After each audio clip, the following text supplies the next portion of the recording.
Hej, velkommen til Outside TV. I dag skal vi se på Fjällrävens Kaika 75 rygsæk.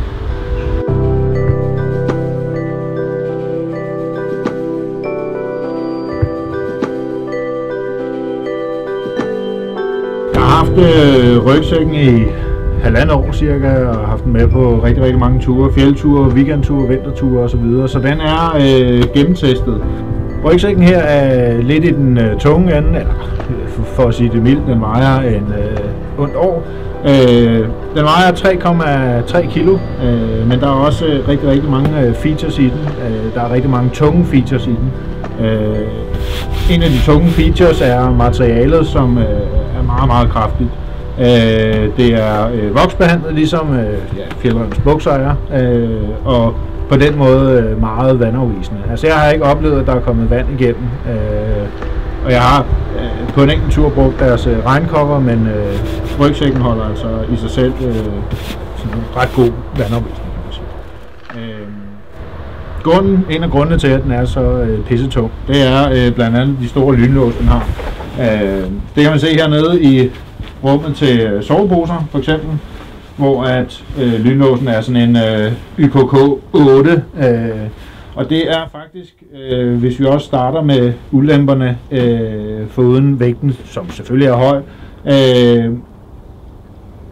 det er sådan lidt et dårligt valg, at de har gjort hernede, fordi det er fint nok at have en kraftig lynlås, så den ikke går i stykker. Problemet er bare, at det her rum her, det er, okay, det gik let lige den her gang, men det er faktisk skide svært at lukke, fordi når du laver en YKK 8, der skal dreje, der ikke bare er sådan en lille lynlås, men der er koge på, det gør den rigtig svær at lukke. Jeg spiller faktisk ikke engang, den er pisse svær. Og det er jo sådan. Det er jo sådan fint nok om sommeren, ikke? Men altså stadig skide bøvlet at sidde og prøve at lukke. Om vinteren er det et problem, fordi der gider man altså ikke sidde med kolde fingre og prøve at bakse med et eller andet system. Men der er altså fin plads i det rum også. 75 liter også rigtig meget. Det er jo en rygsæk til længere ture, ikke? Altså 4 plus dage, og især til fjeldture, ikke? Men der er jo masser af plads. Hernede i rummet har jeg som sædvanligt både min sovepose og liggeunderlag, og i dagens anledning også en tarp, men mit telt kunne faktisk også godt være hernede, hvis man skulle det. En anden fed feature på rygsækken, og en af de ting, jeg er rigtig glad for, det er, at du har en rigtig stor og let adgang til hovedrum herinde. Du tager, og så er der velcro øverst, og så har du sådan set adgang til hele det store rum herinde. Det er jeg rigtig glad for, fordi når jeg er ude på tur, jamen så sætter jeg mig faktisk herpå, fordi der har jeg ting, der ikke kan gå i stykker, og bløde ting som soveposen og så videre. Så kan jeg åbne rummet, og så har jeg let adgang til min mad og min kogesystem og så videre. Så jeg skal kun lige åbne der, så lukker jeg igen, og så har jeg faktisk et rigtig fint og stabilt bord, jeg kan lave mad på og spise af og så videre. Så det gør jeg ikke så meget, hvis der ikke er noget at sidde på, sten eller som nu et shelter. Så bruger jeg bare rygsækken. Der er lige her igen. Der er nogle store sidelommer, som åbning er herinde. Det gør, at det ikke er lommer, jeg bruger, når jeg er ude på turen. Det vil sige, det er lommer, jeg bruger, når jeg kommer ned i teltet og har adgang til den der. Der kan være afsætteligt meget i den også. Nu har jeg nogle regnbukser og nogle vandtætte strømper liggende dernede. I det andet rum har jeg som regel også noget tøj eller andet, jeg skal bruge inde i teltet. Her ovenpå er der sådan set rigtig meget plads. Den kan udvides en lille smule, men det er ikke særlig meget. Toplåget kan også sættes ret højt op, så du kan sagtens have telt eller liggeunderlag. Jeg kan rigtig godt lide at have regnjakke for eksempel liggende der, så den er rigtig hurtig at komme til.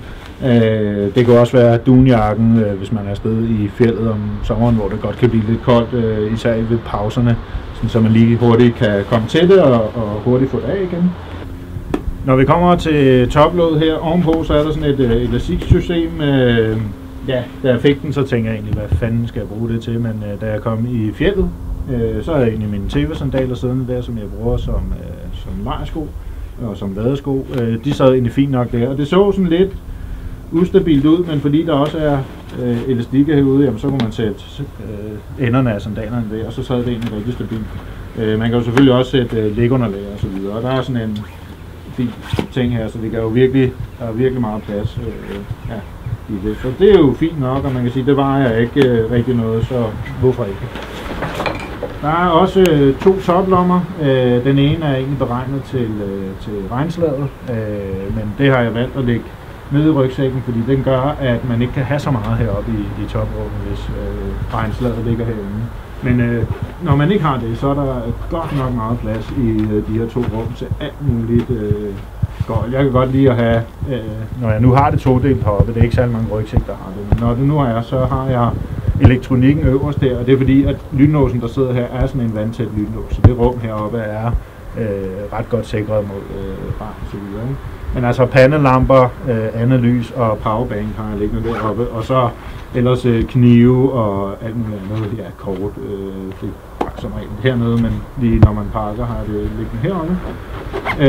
Toplåget her kan faktisk tages af, hvis man nu skal bruge det, og så kan man bruge det som mavebælte eller sådan en lille hurtig skuldertaske, hvis man skal tage en toptur og lige have en lille brænder og lidt mad med til at nyde, når man kommer op. Det er sådan set meget smart, men selvfølgelig også noget, der adder til vægten.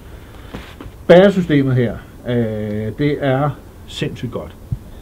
Og det er jo også noget med det her med, at den vejer 3,3 kilo. Men når bæresystemet vejer så meget, så kan du altså også meget mere nede i rygsækken. Det er i hvert fald sådan 25-35 kilo, den kan tage, uden at bæresystemet bliver ukomfortabelt. Det er så faktisk et spørgsmål om, hvor meget du selv kan bære, ikke? Altså, du giver op, før rygsækken gør i hvert fald. Og når du får den på, når du får den indstillet efter dine mål, kan man sige, så er det som om, at man endelig har fået den kropsdel tilbage, som man altid har syntes, man manglede. Altså, den sidder bare skide godt. Altså. Og det er der nogle grunde til. For det første kan den selvfølgelig justeres her i længden. Det er jo noget, man selv skal finde ud af. Du kan jo læse en artikel i magasinet om, hvordan man gør det. Altså finder sin ryglængde og så videre. Men den har faktisk også mulighed for at justere herinde.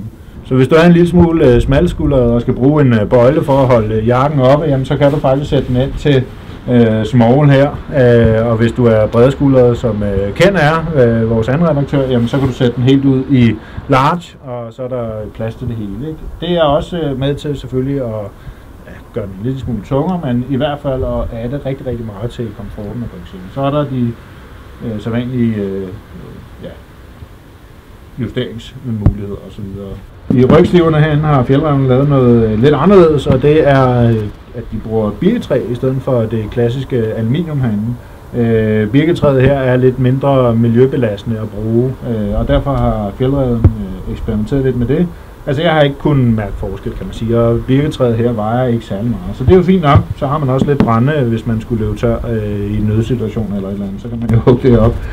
De kan udskiftes, men jeg har ikke hørt om nogen, der har flækket dem her endnu. Jeg har forespurgt lidt rundt blandt aftaget frivillige, der også har rygsækken, og ja, de holder altså stadigvæk. Så indtil videre, så er det altså et fedt koncept, der holder. Her foran har man 2 forskellige lommer på hoftebæltet. Den ene er lavet sådan et mesh-netsystem her. Altså jeg har ikke brugt den til noget andet, end hvad man nu ellers har der. Altså lidt myggeværelser og dagstursnacken, om man vil, og så videre, så videre. Men man kunne jo for eksempel bruge den til at have sine våde strømper liggende, hvis det er. Så kan de jo ligge og tørre, mens man går. Selvfølgelig ikke, hvis det regner.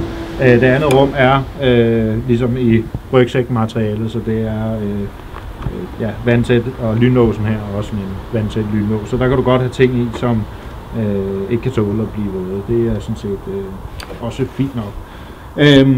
Det var sådan næsten det fra lommerne. Den har selvfølgelig 2 sidelommer, hvor du har rigelig plads til en Nalgene drikkedunk på 1 liter. Der er snorsystem, så du kan skræmme til, hvis din drikkedunk ikke er så stor. Og så har den faktisk noget skidesmart.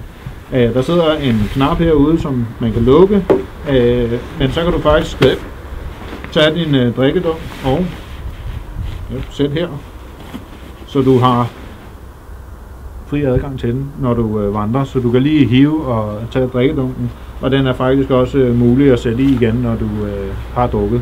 Så du skal altså ikke bede andre om at tage din drikkedunk op, eller tage din rygsæk af, eller noget som helst. Der er bare fri adgang til det. Det er sindssygt godt.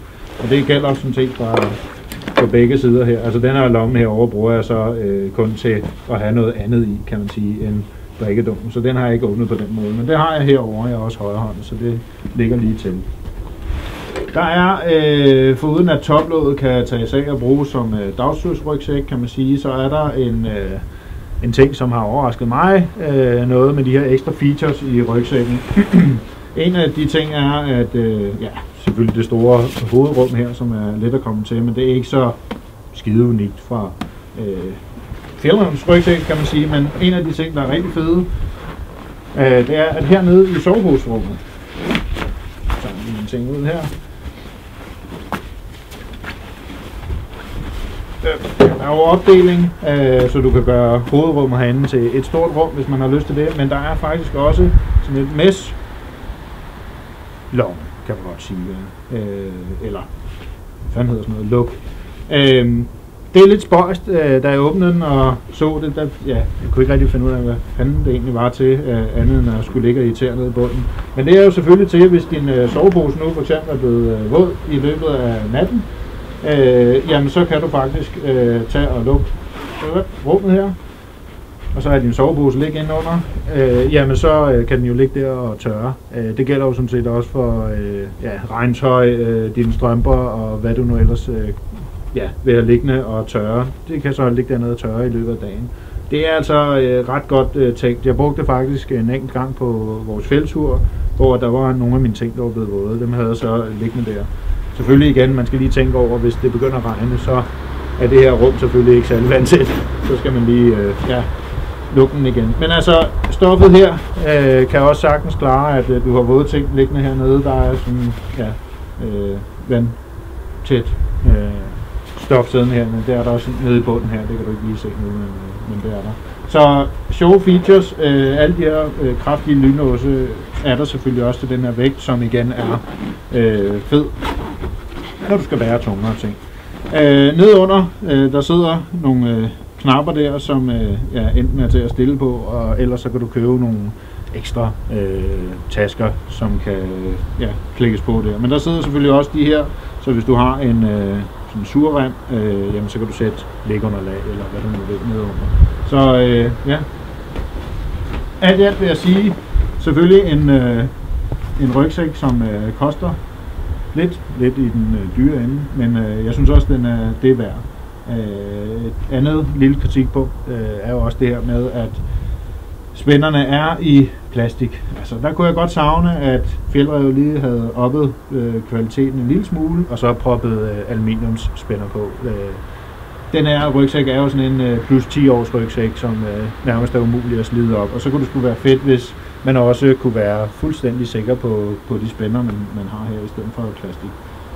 Jeg skal også lige huske at sige, at de her, der sidder her foran, det er til vandrestave eller isøkser, som man så kan spænde på heroppe.